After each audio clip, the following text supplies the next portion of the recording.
Amoureux de Ginny Weasley dans la saga Harry Potter, Daniel Radcliffe avait toutefois eu un coup de foudre pour l'une des actrices sur le tournage des films.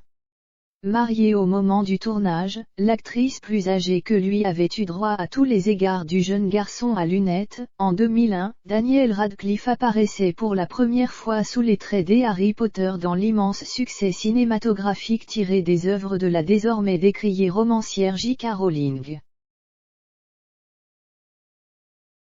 20 ans plus tard, l'acteur désormais âgé de 32 ans et tous ses acolytes de la saga sont les stars d'une émission spéciale baptisée Retour à Poudlard disponible depuis le 1er janvier 2022 sur Salto en France. Interrogé sur les secrets de tournage et sur cette expérience inoubliable qu'il a vécue alors qu'il n'était encore qu'un enfant, Daniel Radcliffe a avoué avec beaucoup de tendresse qu'il était à l'époque tombé amoureux d'une actrice fétiche de la saga.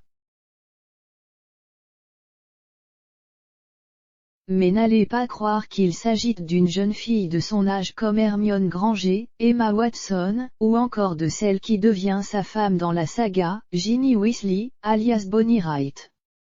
Pas du tout, puisque l'acteur avait eu un véritable coup de foudre pour une femme de 23 ans, son aînée, Bellatrix Lestrange, incarnée par l'actrice Helena Bonham Carter, une passion à sens unique bien sûr, mais qui a permis à Daniel Radcliffe de perfectionner ses talents de séducteur.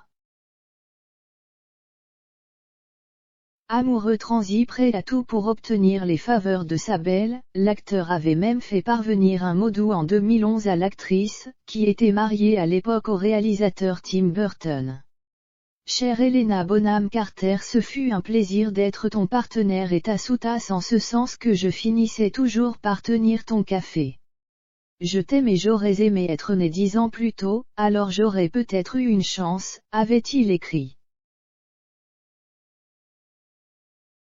Pudique et discret, il n'a cependant pas précisé si l'actrice avait répondu à son billet 12 ou non au cours de l'émission. Daniel Radcliffe a également confié avoir eu un vrai coup de cœur amical pour Gary Oldman, alias Sirius Black, qui l'avait vraiment impressionné en tournage. De son côté, Emma Watson a confié avoir eu un véritable crush pour Tom Felton, alias Draco Malfoy dans la saga. Je ne sais pas comment le dire, je suis juste tombée amoureuse de lui, a-t-elle révélé. Mais elle a juré qu'il ne s'est finalement rien passé.